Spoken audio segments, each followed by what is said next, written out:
Hello guys, एक बार आपका पुनः स्वागत है आपके परमप्रिय channel civil English grammar classes में।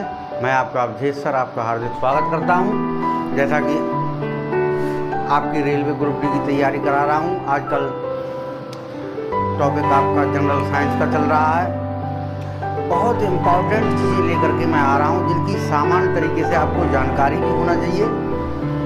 प्लस ये जो मैं बताने जा रहा हूँ आज, ये कई बार एग्जाम में ये क्वेश्चन इनमें से मिल रहे हैं। तो अपना पाठ प्रारंभ करने से पहले मैं आपको थोड़ी सी प्रेरणात्मक बातें बताना चाहता हूँ। जिंदगी में कभी उदास मत होना, जिंदगी में कभी उदास मत होना, कभी भी किसी बात पर निराश मत होना, कभी भी किसी बात पर निराश मत होना। जिंदगी तो एक संघर्ष है, इसलिए अपने जीने का अंदाज मत होना। दोस्तों, निराश होने की आवश्यकता नहीं है। अपने मन में सकारात्मक भाव रखिए, लगातार काम करते रहिए, सफलता कदम छूएगी। एक छोटी सी मैं आपको मोटिवेशनल कहानी सुनाता हूँ। बहुत प्राचीन समय की बात है। दो छोटे छोटे बच्चे थे, भाई थे, उनमें आपस में बड़ा प्रेम था। लेकिन दुर्भाग्य की बात ये होती है, थोड़े दिनों के बाद उनके माता पिता का स्वर्गवास हो जाता है। वो दोनों भाई ज्यों-ज्यों बड़े होते हैं, फिर वो एक दूसरे के विरोधी हो जाते हैं, उनमें आपस में बिगाड़ खाता हो जाता है। और कुछ दिनों के बाद वह दोनों बैरागी बन जाते हैं, सन्यासी बन जाते हैं। और सन्यासी बनने के बाद दोनों गंगा किनारे अलग अलग जगह रहने लगते हैं। एक बाईं ओर रहता है गंगा के, दूसरा गंगा के दूसरी ओर रहता है।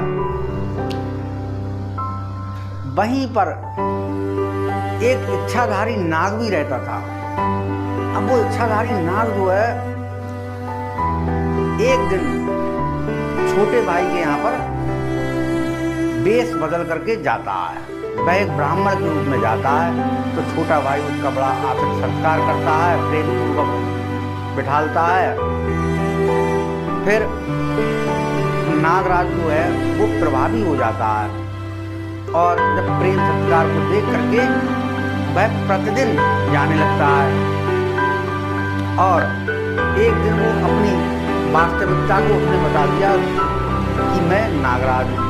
फिर नाग के रूप में आ जाता है। आकर के वह उस साधु के पास वहीं पर खेलता है, कहीं फन लगाता है, कहीं स्नेह करता है। इस बात से साधु जो है, जो बन गया है भाई छोटा वाला, तो वो जो है बहुत ज़्यादा डरने लगता है। और इतना डर जाता है कि धीरे धीरे वो जो है उसका शरीर सूखने लगता है दहशत से। सोचता है ना मालूम ये कब काट ले। उसको उसका आना बिल्कुल पसंद नहीं लगता।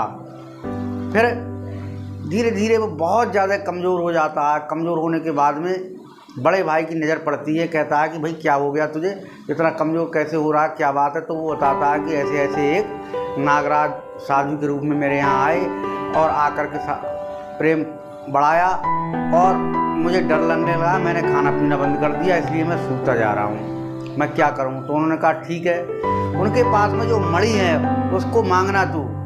फिर वो मणि भी नहीं देंगे, आना भी बंद कर देंगे। तो अगले दिन ऐसा ही करता है, वो उनसे मणि मांगता है। कहता है, जैसे ही वो बैठे उन्होंने कहा सर मुझे मणि आप दे दीजिए, मुझे बहुत आवश्यकता है, मैं बहुत गरीब हूँ। तो नागराज फिर वहाँ तुरंत चले जाते हैं। फिर जैसे ही नागराज गंगा में प्रवेश करते हैं, फिर वो कहता है मणि दो मुझे। तो वो कहते हैं मैं मणि नहीं दे सकता, क्योंकि इसी से मुझे सारे सुख मिलते हैं, सारे वैभव मिलते हैं। तो नागराज उसी दिन से उससे दूर चले गए। तो साथियों, अगर हम समाज में कुछ ऐसे लोग होते हैं जिनसे मतलब नहीं रखना चाहते हैं, जो लोग किसी न किसी रूप में हमको परेशान करते हैं, तो ऐसे लोगों को छुटकारा पाने के लिए हम उनसे उनकी परम चीज़ को मांग लें। वैसे मांगना जो है गलत चीज़ होती है, लेकिन ऐसे लोगों से ज़रूर मांगिए, तो वो अपने आप ही आपसे दूर हो जाएंगे। तो ये भी बहुत आवश्यक है दोस्तों। तो इसी के साथ मैं अपनी बात प्रारंभ करता हूँ पढ़ाई की। तो विज्ञान विषय मेरा चल रहा है, जिसमें बहुत सारी बीमारियाँ मैंने आपको बताई हैं, और बीमारियों में उनको मैं जो शरीर की बीमारियाँ हैं, कौन सा अंग उनसे प्रभावित होता है, ये आपको मैं बताने जा रहा हूँ। जैसे किसी व्यक्ति के छाले हो जाते हैं, तो छाले से शरीर का कौन सा अंग प्रभावित होता है? उसका गला और मुंह, क्योंकि फिर गले से निकलना बंद हो जाता है, उसके मुंह से बोलना बंद हो जाता है। तो ये भी एक बहुत भयंकर बीमारी है। इसी प्रकार से दूसरी बीमारी है घेंगा। घेंगा नाम की बीमारी जो है वो किस अंग को प्रभावित करती है दोस्तों? थायराइड ग्रंथि को। उसके बाद अगली बीमारी आती है डायबिटीज़, जो आजकल बहुत चल रही है। ये जो है, इससे प्रभावित व्यक्ति की आँखें होती हैं, गुर्दा होता है, अग्नाशय होता है। ऐसे लोगों का पेट, गुर्दे, आँखें, सारी चीज़ें ये इन्वॉल्व हो जाती हैं, ये ख़राब होने लगती हैं। तो इसलिए डायबिटीज़ बहुत भयंकर बीमारी है।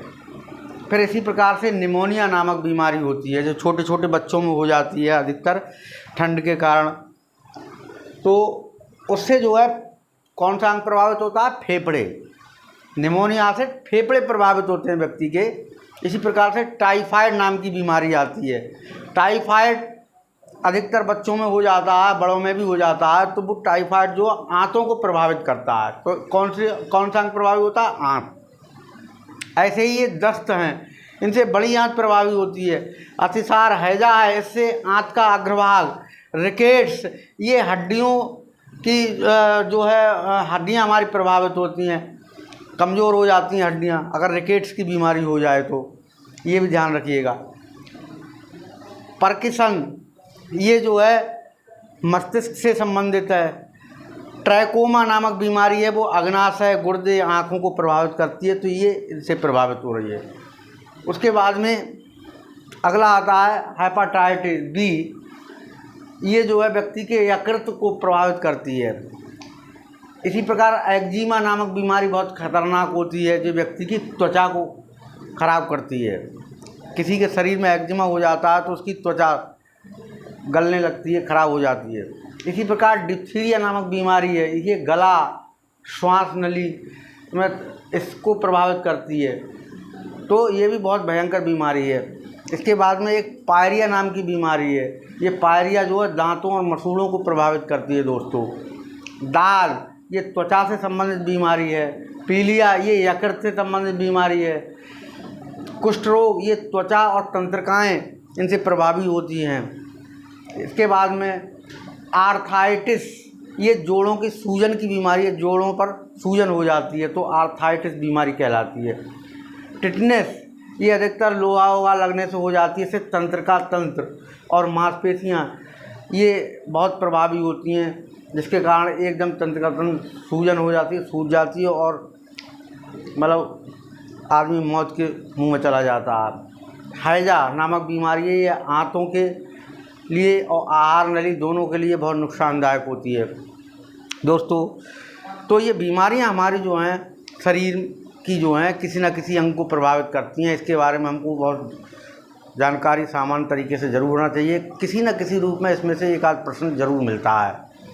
तो साथियों, मुझे विश्वास है कि आपको वीडियो अच्छा लगा होगा। आप लाइक करें, शेयर करें, सब्सक्राइब करें और ऐसे ही बने रहें, पढ़ाई करते रहें और सच्ची लगन मेहनत जो है आपकी रंग लाएगी। इसी आशा विश्वास के साथ मैं आज अपनी बात समाप्त करता हूँ। जय हिंद, जय भारत।